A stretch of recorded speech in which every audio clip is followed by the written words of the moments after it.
কলকাতা এবং দিল্লি ম্যাচের পর ব্যাট নিয়ে ডিসকাস করছিলেন রিঙ্কু সিং এবং কুলদীপ যাদব। সেই মুহূর্তে কুলদীপ যাদবের কাছে রিঙ্কু সিংয়ের একটি কথা অসন্তুষ্টজনক মনে হয় এবং তার ফলে রিঙ্কু সিংকে একটি চর বসান, অর্থাৎ থাপ্পড় বসান কুলদীপ যাদব রিঙ্কু সিংকে। রিঙ্কু সিং যখন থাপ্পড় খেলেন তখন তার দিকে বিস্ময়ভাবে তাকিয়ে রইলেন এবং তার দিকে চেয়ে রইলেন, যার ফলে তিনি আশা করছিলেন যে তার কুলদীপ যাদবের হাতে তিনি মার খাবেন। তারপর তিনি তার দিকে দৃষ্টি আকর্ষণ করলেন, কিন্তু এটাই হলুদ সাংবাদিকরা বিভিন্নভাবে তুলে ধরছে, যার ফলে অনেকেই প্রচার করছে যে রিঙ্কু সিংকে থাপ্পড় মারলেন কুলদীপ যাদব।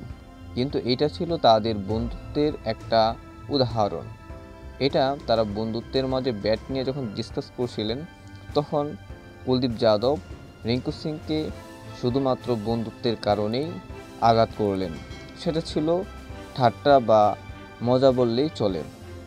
এমন ঘটনা আসলে ক্রিকেটের জন্য সুন্দর একটা বিষয়, যেখানে এক টিমের প্লেয়ার আরেক টিম কিন্তু তাদের বন্ধুত্বর বিষয়টা ব্যাট নিয়ে কথা চলছে। এমন বিষয়গুলোকে আপনি কিভাবে দেখছেন? আর ভিডিও ভালো লাগলে অবশ্যই চ্যানেলটি সাবস্ক্রাইব করে দিবেন।